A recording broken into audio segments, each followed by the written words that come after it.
अनुराधा मिश्रा है और hope care centre मेरा सेकंड होम भी नहीं, मेरा होम ही है, क्योंकि सारा दिन मेरा यही निकलता है, घर तो सिर्फ सोने जाना पड़ता है। तो यहाँ पे मेन जो मेरा मकसद था वो था जो पैरालाइज बच्चे हो जाते हैं और उसके बाद उनको कोई भी जना अडॉप्ट तो भूल जाओ, ट्रीटमेंट के लिए भी ये कहा जाता है कि इनकी कोई दूसरी लाइफ नहीं है, सेकंड लाइफ नहीं है, तो इनको मतलब पीटीएस कर दो।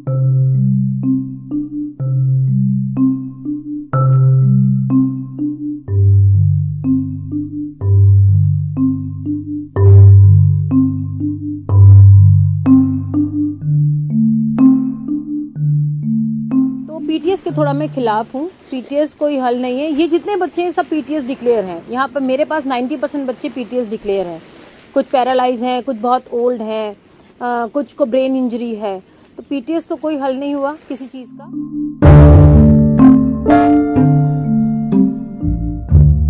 जो बच्चे बिल्कुल ही सब लोग सरेंडर कर देते कि भाई नहीं बचेंगे और इनको पीटीएस कर दो, तो मैं उन्हीं को लेके एक चांस देती हूँ। मैं सबको यही बोलती हूँ, भगवान नहीं हूँ, तो मुझसे ये मत सोचिए कि आप बच्चा आ गया अब वो बचेगा ही बचेगा। मैं सिर्फ कोशिश करती हूँ कि एक चांस देना चाहिए, जब तक उसमें जान है एक चांस देके देखना चाहिए और हम सक्सेस भी होते हैं। हेलो ऑल, मैं Anuradha, hope for speechless soul से। एक्चुअली ये जो वीडियो मैंने बनाई है इसका रीज़न कुछ अलग है। ये वीडियो कोई नया अपडेट नहीं है, कोई नया केस नहीं है। ये वीडियो स्पेशली बनाई गई है इन कुछ ही महीनों के बीच के अपडेट्स, यानी करीब 6 महीने के सिर्फ पैरालिसिस के लिए। इसमें मैं ये नहीं बोलूँगी ये मैंने अपने फ्रेंड्स के लिए बनाई है। ये एक्चुअली वीडियो उनके लिए बनाई गई है जो लोग बहुत तेज़ गाड़ी चलाते हैं और सड़क पर एक्सीडेंट हो जाता है और वो एक्सीडेंट के बाद चले जाते हैं, ठीक है, वहाँ से मूव ऑन हो जाते हैं। उन्हें नहीं पता जो उन्होंने एक्सीडेंट किया है उसके बाद की लाइफ क्या है इन बच्चों की। ये जो पैरालाइज हो जाते हैं बच्चे, उनकी लाइफ क्या है उसके बाद। और जो सोसाइटीज़ में आजकल हो रहा है, डंडों से पीट रहे हैं, एक्सीडेंट्स कर रहे हैं, मार के फेंक दे रहे हैं, क्योंकि उस समय पे वो लोग इतने गुस्से में या इतने क्रूअल होते हैं या उनकी मेंटालिटी इतनी गंदी होती है, उन्हें उस सब चीज़ों में पता नहीं चलता वो कर क्या रहे हैं। कहते हैं ना, जिस समय पर चोट लगती है तब इतना दर्द नहीं होता, दर्द बाद में पता चलता है। तो ये करना काम बहुत आसान है, पर उसको देखना कि तुमने क्या कर्म करे हैं, उसका नतीजा क्या है। जहाँ तक मुझे लगता है अगर एक जरा सी भी माइनस भी इंसानियत होगी बाकी आपके अंदर, तो इसे देखकर आपको पता चलेगा आपने क्या करा है। तो यानी ये जो वीडियो है उनके लिए तो है ही, जो मेरे फॉलोअर हैं, जो मुझे सपोर्ट करते हैं, जिन लोगों ने मुझे काम करते हुए देखा है। बट ये वीडियो स्पेशली उन लोगों के लिए है जो लोग ये क्रूएलिटी करते हैं। आप लोगों का हल्का सा डंडा मार देना सर पे उनको ब्रेन इंजरी कर देता है, जिससे उनका दिमाग का बैलेंस ख़त्म होता है और पूरी बॉडी पैरालाइज हो जाती है। वो तो केसेस बचते ही नहीं हैं, लगभग पूरी बॉडी पैरालाइज हो जाती है। क्योंकि आप इसमें देख रहे हो ये बच्चा अब थोड़ा सा रिकवर हुआ, पूरी बॉडी इसकी पैरालाइज हो गई थी। क्योंकि जब डंडा मारते हो आपको नहीं पता होता आप कहाँ मार रहे हो। सर पे लगता है, ब्रेन हैमरेज, बच्चा ऑन द स्पॉट मर जाता है, या फिर उसको ब्रेन इंजरी, बच्चा फुल पैरालाइज, या कमर पे लगता है और कमर टूट जाती है और वो सारी ज़िंदगी ऐसे चलता है। मतलब आपने एक सोल को ना जिंदा छोड़ा ना मरा छोड़ा, और ऐसी हालत में आपने उसे सड़क पे छोड़ दिया। अब वो सड़क पे मरे सड़े, भूखा प्यासा। एक बार सोच के देखना दिमाग से कि आप क्या कर्म कर रहे हो। आप एक जिंदा प्राणी को मार रहे हो और उसको इस हालत में छोड़ दे रहे हो, ना वो जिए में ना मरे में। उसकी रोज़ की हाय, उसका दर्द, रोज़ की उसकी बद्दुआ जो आपको लगेगी, उससे आपको डर नहीं लगता। ये तो वही इंसान कर कर आँख बंद कर सकता है जिसको भगवान का डर नहीं है, जिसे अपने कर्मों का डर नहीं है, जिसे किसी चीज़ से कुछ फ़र्क नहीं पड़ता। और इसमें 99.9% लोग वो होंगे जिनका इनको मारने का कोई रीज़न ही नहीं होगा। उनका रीज़न है वो डरते हैं, कुत्ता भौंकता है, और वो ये बताते नहीं कि उन्होंने क्या किया जिस समय पे दुनिया नहीं देख रही थी। मैं खुद आई विटनेस हूँ कई केसेस के, और मैंने खुद ये केसेस देखे हुए हैं रात बेरात। आप लोग जब लगता है पूरी दुनिया सो रही है और आपको कोई नहीं देख रहा है, आप इन बच्चों को डंडों से मारते हो, पत्थर से मारते हो, इन बच्चों को मेंटली टॉर्चर करते हो। और दिन के उजाले में जब वो बच्चे आपको देख के आप पे भौंकते हैं, आपके पीछे भागते हैं, तो आप दुनिया के सामने ये पोर्ट्रे करते हो, देखो ये पागल है, ये पीछे भाग रहा है, देखो ये पागल है, ये हमें काटने को दौड़ रहा है। ये इस तरीके का अब उस बच्चे को, क्योंकि उसके अंदर शब्द नहीं है, ज़ुबान है, मैं बेज़ुबान नहीं बोलूँगी, शब्द नहीं है जो हम लोगों को समझ आ सके, आप उस चीज़ का फ़ायदा उठाते हो और लोगों के सामने ये पोर्ट्रे करते हो कि इन कुत्तों को मार दो, भगा दो, ये काट लेंगे। 99% केसेस में काटने के केसेस ही नहीं होते। जब ये मारते हैं कुत्तों को, जब ये इनके हाथ पैर तोड़ देते हैं, अपाहिज कर देते हैं, अंधे कर देते हैं, लंगड़ा लूला कर देते हैं और इनसे पूछा जाता है कि बताओ कब कहाँ काटा, एक तो प्रूफ दो, इनके पास कोई प्रूफ नहीं होता। आप लोग झूठ बोल देते हो कि ये भौंक रहा है, ये काट रहा है, ये टॉर्चर कर रहा है। आप लोग ये नहीं बताते कि आपने क्या करा, पीठ के पीछे आपने क्या किया। बट एक बस छोटी सी बात है, आप कहोगे लेक्चर दे रही है, ये कर रही है, वो कर रही है, बट एक छोटी सी बात है, ऑलवेज़ कीप इन माइंड, जिस समय आपने उस बेजुबान सोल को मारा, उसे टॉर्चर करा, उसको अपाहिज बनाया, उस समय मैं नहीं देख रही थी, दूसरा नहीं देख रहा था, कोई इंसान नहीं देख रहा था, पर आपके ऊपर भगवान बैठा हुआ है, वो हर चीज़ देख रहा है। और भगवान को ना ही आपके आई विटनेस को ज़रूरत है और ना ही भगवान किसी से पूछेगा आपको सज़ा देने से पहले। वो जब सज़ा देगा तो वो देगा और वो सज़ा आपको झेलनी पड़ेगी। उसके खिलाफ आप जाके किसी कोर्ट कचहरी में मुकदमा नहीं कर पाओगे कि छोटी कोर्ट में नहीं हुआ तो बड़ी कोर्ट में कर लें, बड़ी में नहीं हुआ तो उससे बड़ी में। वो तो एक लास्ट फैसला होगा। तो मेरी यही कहना है कि उस लास्ट फैसले से डरो। मैं नहीं देख रही हूँ, कोई और नहीं देख रहा है, ठीक है, हम एनिमल लवर, एनिमल सपोर्टर्स नहीं देख रहे हैं, बट हमें ट्रस्ट है भगवान पे, भगवान देख रहे हैं। और जब वो सज़ा देगा ना तो कोई बचा नहीं पाएगा। तो जो वैश्यपना कर रखा है दुनिया में, आप इन बेजुबान बच्चों को मार रहे हो, पीट रहे हो, इनकी ये हालत कर रहे हो, मत करो। सबको एक दिन जान देनी है, मानो ना मानो, कर्मा बहुत बड़ी चीज़ होती है। कई लोग इतने ढीठ होते हैं कि उनके ऊपर कर्मा बीतता है, फिर भी वो उसे इग्नोर कर देते हैं। वो उसे कर्मा नहीं मानते, वो उसे एक्सीडेंट मानते हैं, बट वो एक्सीडेंट नहीं, वो कर्मा होता है। तो आपसे मेरी रिक्वेस्ट है, अपने कर्मों को ख़राब ना करें, इन बेजुबानों को जीने दें, क्योंकि इनके पास और कोई ऑप्शन नहीं है। ये इस धरती पे पैदा हुए हैं, इन्हें यहीं जीना पड़ेगा, हम लोगों के बीच में। नहीं हेल्प करना चाहते, नहीं सेवा करना चाहते, मत करो, बट टॉर्चर मत करो, इनके साथ मारा पिटाई, इनके साथ ये सब चीज़ें मत करो। हम जो 2-4 लोग हैं सेवा करने वाले, हम कर लेंगे, हम इनको अपने हिसाब से देख लेंगे, जैसे हमें करना है हम कर लेंगे, बट आप लोग टॉर्चर ना करें। और दोबारा मैं रिपीट कर रही हूँ इस बात को, जो आप रात के अंधेरे में कर रहे हैं इन बेजुबान जानवरों के साथ अत्याचार, उसे हम नहीं देख पा रहे हैं, कानून नहीं देख पा रहा है, नॉर्मल इंसान नहीं देख पा रहा है, और ये बेजुबान बोल नहीं पा रहा है। पर दिमाग में रखिए, भगवान है, वो देख भी रहा है, वो सुन भी रहा है, और वो आपको इसकी एक सज़ा देगा जो आपको उस समय बर्दाश्त नहीं होगी। और उस समय आप भगवान से पूछोगे मैंने क्या गलती करी है, या फिर आपको माफ़ी नहीं मिलेगी उस चीज़ की। तो इन बेजुबानों की ज़िंदगी बख्श दो, इनकी ये ज़िंदगी मत करो। ये तो सिर्फ मात्र 6 महीने के बीच के केसेस हैं जो मेरे पास आए हैं, एक अकेली इंसान के पास। कितने और कितने कहाँ जाते हैं। और उससे बड़ी बात सोचो, वो बच्चा जीना चाहता है, ठीक है, वो खुश रहना चाहता है, उसे अभी ज़िंदगी जीनी है, आपने उसे अपाहिज कर दिया। लोगों के पास ऑप्शन नहीं है, वो इसको मर्सी किलिंग कर देते हैं, पुट टू स्लिप कर देते हैं, इनको मार देते हैं। तो जब बेजुबान सोल जो मरना नहीं चाहती, ज़िंदगी जीना चाहती है, और आपकी वजह से उसको मरना पड़ रहा है, तो इमेजिन आपको कितनी बद्दुआ लगेंगी, कितनी बद्दुआ लगेंगी। उसकी तो लगेंगी, हम जैसे इंसानों की भी कितनी लगेंगी। तो यही रिक्वेस्ट है मेरी आपसे कि ये सब काम ना करें। ये वीडियो सिर्फ मैंने इसीलिए बनाई है कि आप देख सकें कि इनकी क्या हालत होती है। और ये तो कुछ मात्र बच्चे जो मेरे हाथ में आए और जिनकी मैं सेवा कर रही हूँ, सड़कों पे कहाँ कितने मर रहे होंगे, सड़ रहे होंगे दर्द से, भूख से, प्यास से, उनकी सोच के देखो। और जो आपने मार दिए उसका तो आप ही जवाब देंगे भगवान को, उसका तो मैं क्या जवाब दूंगी। तो अगर आप चाहते हैं कि आपके कर्म खराब ना हो, तो किसी के बोलने से या अपने गुस्से को या अपनी फ्रस्ट्रेशन को इन बच्चों पे ना निकालें। ये मेरी रिक्वेस्ट है दिल से, क्योंकि मेरे दिल से रोज़ बद्दुआ निकलती है, रोज़ हाय निकलती है उन लोगों के लिए जो इन बच्चों को इस हालत में पहुंचाते हैं। क्योंकि मैं कुछ कर नहीं पाती उन लोगों का, मेरे पास ऑप्शन नहीं है, इतना अच्छा लॉ नहीं है, मेरी इतनी अच्छी सोर्स नहीं है, इतना कुछ नहीं है मेरे पास कि मैं उन्हें सज़ा दे पाऊँ।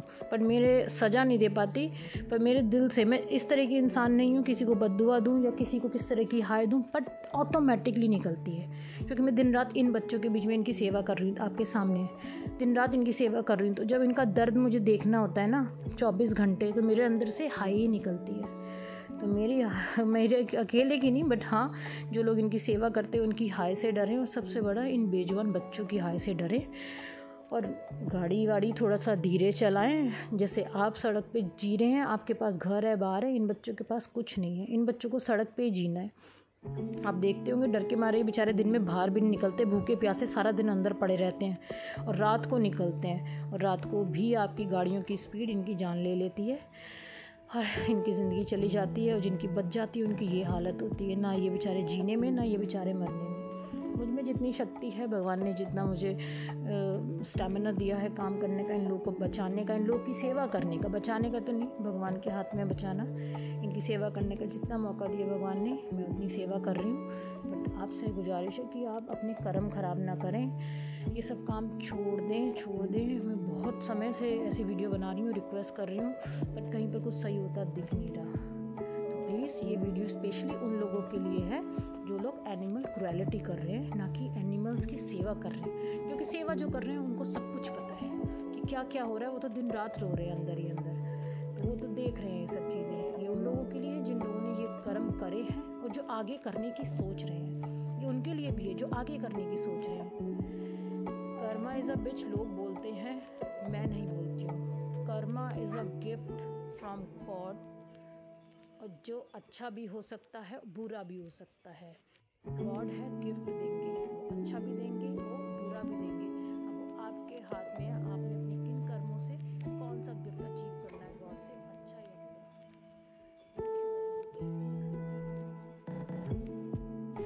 मेरी आप लोगों से एक रिक्वेस्ट है, एक गुजारिश है कि आप लोग, ठीक है कोरोना जैसे आपके साथ था, कोरोना वैसे मेरे साथ भी था, जैसे लॉकडाउन आपके लिए था वो मेरे लिए भी था, बिज़नेस आप लोगों के भी ख़राब हुए, मेरे भी हुए। बट आप एक समझिए, एक चलता हुआ बिज़नेस फिर भी बंद कर सकते हो आप, एक अपना नौकरी जाने पे दूसरी नौकरी ढूंढ सकते हो, सब कुछ कर सकते हो। बट जो मेरे पास रिस्पॉन्सिबिलिटी हैं, ये लाइव रिस्पॉन्सिबिलिटी हैं। इन बेजुबान बच्चों को जो कि अपाहिज हैं, अंधे लंगड़े हैं, बूढ़े हैं, मतलब ये जो बेजुबान बच्चे हैं जो कि सड़क पर सरवाइव नहीं कर सकते। हाँ, मैंने अलग लेवल पे जाके काम करने की शुरुआत करी, क्योंकि उस समय पे आज से 7 साल पहले ये कहीं नहीं पता था कि ये सब चीज़ें होनी ही हैं। तो इसीलिए मैंने ये सब चीज़ें बहुत इजीली अभी तक हैंडल करी हुई, क्योंकि मेरा कोई ये गवर्नमेंट शेल्टर नहीं है, ये मेरा अपना है। इसमें अगर 1 रुपया भी लगेगा वो मेरी जेब से लगेगा, लाख रुपये भी लगेगा वो मेरी जेब से लगेगा। बट टचवुड है, अब तक लोगों का बहुत अच्छा सपोर्ट था, चीज़ें इतनी हार्ड नहीं हो रही थी। मेरे भी जो काम थे, जो भी थोड़े छोटे मोटे बिजनेस थे, सब सही चल रहे थे। बट अभी के लिए क्या है, मेरे काम में भी प्रॉब्लम हो गई है, जो कि सबके साथ है, और डोनर्स बिल्कुल ख़त्म हो गए हैं। ठीक है, तो आप समझ रहे हो, एकदम मेरे लिए ये सब चीज़ें हैंडल करनी बहुत मुश्किल हो रखी है। इन जिंदा प्राणियों को, इनका रख रखाव, खाना पीना सब बहुत मुश्किल हो रखा है। आप सोचो, 90 बच्चों को 2-3 टाइम खाना देना है, आपको शेल्टर का रेंट देना है, आपने जो वहाँ पे वर्कर रखे हैं उन वर्कर की सैलरी देनी, क्योंकि वो मेरे पे डिपेंड है, उनका घर मेरी वजह से चल रहा है, तो उनको मुझे सैलरी देनी ही देनी पड़ेगी। जो लैंडलॉर्ड हैं वो शायद उनका जो भी पैसा आता है उससे उनके घर की कुछ परिस्थिति सही होती है, तो उनको मुझे देना ज़रूरी है। खाना जो है कोई फ्री में एक दाना भी नहीं देता है चावल का। तो ये सब चीज़ें इतनी एक्सपेंसिव पड़ रही हैं कि मेरे लिए बहुत हार्ड हो रखा है। मेरी आप लोगों से रिक्वेस्ट है, कोई भी जना इस समय पर बहुत बड़ी हेल्प नहीं कर सकता, बट आप सारे लोग जितने भी हैं, अगर आप सोच लें कि आपको मंथली 100 रुपये डोनेट करने हैं मेरे बच्चों के नाम से, तो बहुत बड़ी चीज़ नहीं है। 100 रुपये देखो इतनी बड़ी चीज़ नहीं होती है। मेरे पेज पे ही देखे जाएं तो करीब 26,000 फॉलोवर हैं, तो आप खुद इमेजिन करो। बट मुझे पता है कि एक्टिव नहीं हैं वो लोग, सिर्फ देखते हैं। इवन कई हज़ार लोग तो ऐसे हैं जो कि उस पर लाइक भी नहीं करते कि कहीं ये ना हो कि पैसे कट जाएं। चलो, पार्ट ऑफ जॉब। बट मेरा कहना यही है कि प्लीज़ मेरी रिक्वेस्ट है कि अगर आप लोग मेंटली ये चीज़ सोच ले कि ऐसी एक संस्था है होप के नाम से, जो मैं अकेली चलाती हूँ, जहाँ पे कि वो बच्चे रखे जाते हैं जिनकी, जो कि मैंने पहले डिटेल्स बताई, क्या हालत करी जाती है, जिनको कोई भी रखने को तैयार नहीं होता है, ना फ्री में ना पैसे दे के, क्योंकि इनकी सेवा करनी बहुत मुश्किल होती है। और जो मेरे लिए फाइनेंशियली मुश्किल हो रही है, क्योंकि फिज़िकली मुझे कोई दिक्कत नहीं है, मैं इनकी सेवा करती हूँ और आगे भी आजीवन करती रहूँगी, भगवान मुझे फिज़िकली सही रखे। बट फाइनेंशियली मैं बहुत ज़्यादा वीक हो रही हूँ इस समय पे, जो कि आपको पता है रीज़न्स। तो मेरी रिक्वेस्ट है आप लोगों से, प्लीज़ अगर आप लोग अपना मंथली 100 रुपीज़ भी बांध दें, तो बहुत बड़ी चीज़ नहीं होगी। और यहाँ पे बहुत ही बड़ा काम जो कि मैंने अपने हाथों में ले रखा है वो ईज़िली निकल जाएगा।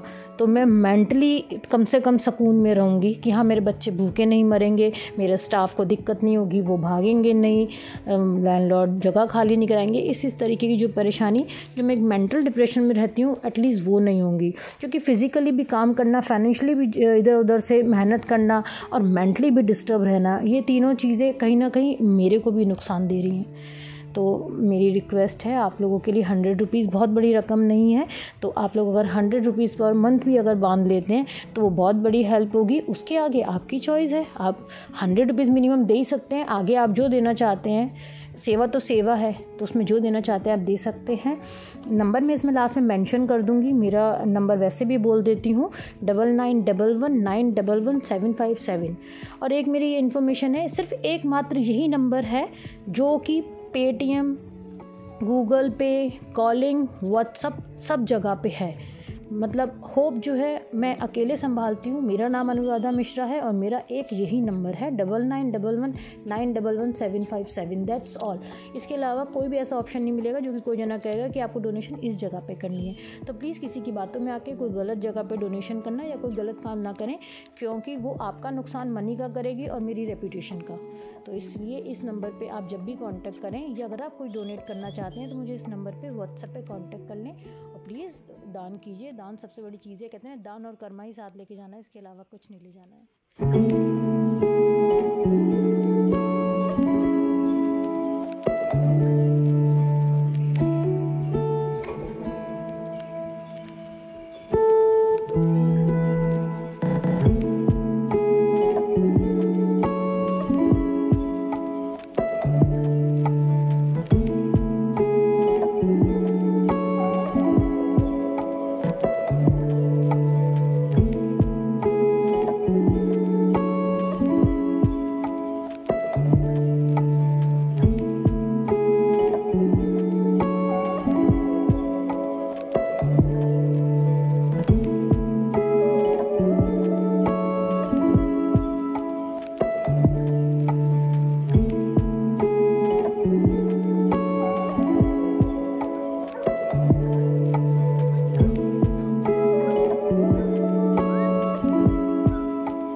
है।